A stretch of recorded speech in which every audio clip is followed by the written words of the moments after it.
કે એના દાયરામાં રહીને અમે કામ કરીએ. તો એ છતાંય ઘણા નથી જ માનતા. આપણી સામે આવી દવા અહીં નાકમાં ટોટિયું ભરી ને એમ કે બાપુ આને આશીર્વાદ આપી દો મટી જાય. તો હું આશીર્વાદ આપ્યા કે ના આપ્યા એ તમને શું ખબર?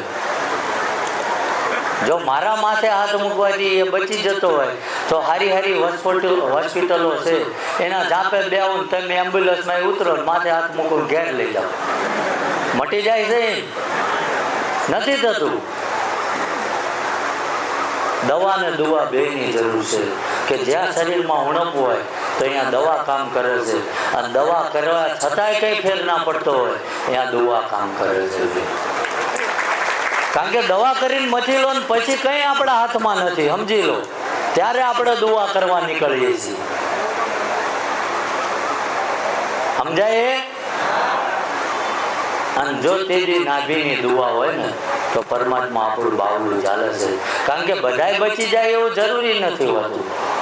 નકર અમે આ જગતમાં કોઈ મરવા જ ના દઈએ. કર્મના આધીન છે, અંધશ્રદ્ધામાં ના છે, ખોટા દૂષણોનું આચરણ ના કરીશું. અને જ્યાં તમને મજા આવે એ જગ્યા પકડી લો. હું એવું નથી કહેતો કે અહીંયા જાઓ, પણ ઠેર ઠેર ખાડા પાડશો ને તો ક્યાંય પાણી નહીં નીકળે. એક જગ્યાએ મહેનત કરશો તો આજ નહીં કાલ 5-6 ફૂટે પાણી નીકળે ખરું. સમજાય? એટલે સમયનો અભાવ છે. જેમ તમને સૂચના આપે એમ અનુસરવાનું.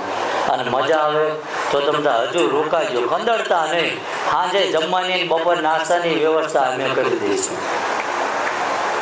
કારણ કે બધાએ આપણે આ ચાલુ વર્તમાનમાં જીવીએ છીએ. આપણને ખબર છે કે આપણા ઘરે 25 મહેમાન આવે ને તો એ મૂંઝવણ થતી હોય કે આપણા હટ જતા રહે તો સારું. થાય છે કે નથી થતી?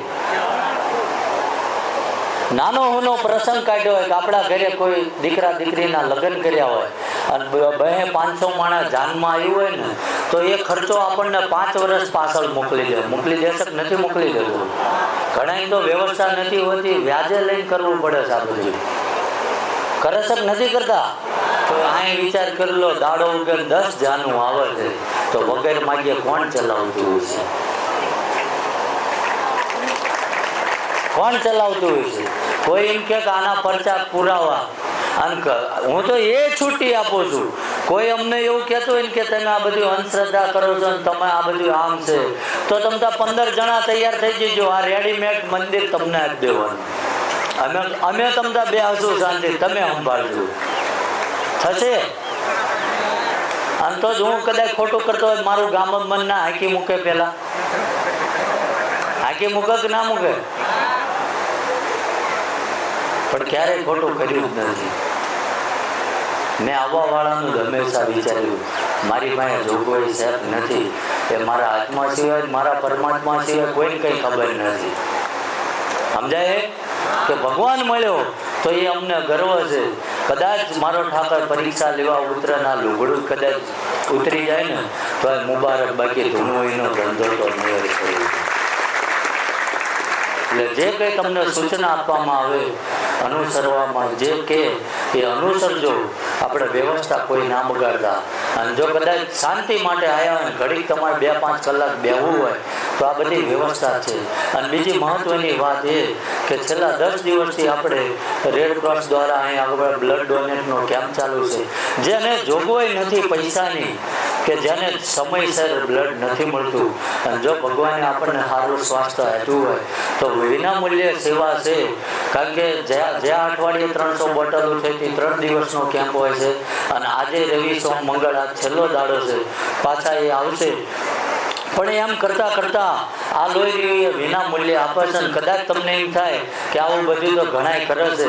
જો તમારું કોઈ ના સાંભળે ને તમારે બ્લડની જરૂર છે, અડધી રાતે અમારો સંપર્ક કરજો, જ્યાં અહીંયા તમને લોહી પહોંચી જશે. કારણ કે અમે ખાતરી કર્યા સિવાય કોઈની ઉપર ભરોસો ન મૂકતા. સમજાય?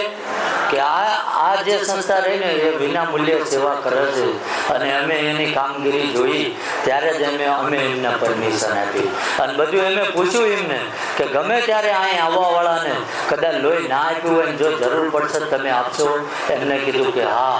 એવી સરસ એમની કામગીરી છે. એટલે જો ભગવાને આપણને સારું સ્વાસ્થ્ય આપ્યું હોય અને આપણું શરીર સક્ષમ હોય તો બ્લડ ડોનેટ કરજો.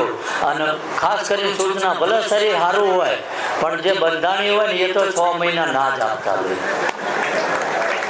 હા, કારણ કે આજ તમારું લઈ લે જો એ કોઈક હારા માણસ ચડી જાય તો એ પોટેલીએ ચડી જાય. એટલે આપણે હારા થઈ જઈએ પછી આપજો. અને કરીએ પાછા ખાવાના વાંધા હોય દારૂ ના ક્યાં ગોતે. સમજાય? એટલે કોઈને જબરજસ્તી નથી કે જો પૈસા ધન દોલતથી કદાચ અનાજ કરિયાણાથી આપણે મદદ ના કરી શકીએ. જો આપણા 2 લોહીના ટીપાય કોકના જીવન માટે કામ આવી જાય ને તો ભગવાને જ આપેલું છે. અને કદાચ કોકને એમ થાય કે અમારા શરીરનો આ વીકનેસ આવી જાય, ખાવાનું પછી આમ થઈ જાય, તો ખાવાનું એમે પૂરું પાડશું. અહીં રોકાઈ જજો, ફરીથી તંદુરસ્ત ના થતા. બોલો બીજી શું વ્યવસ્થા કરી? એટલે જેની દયા છે, જેની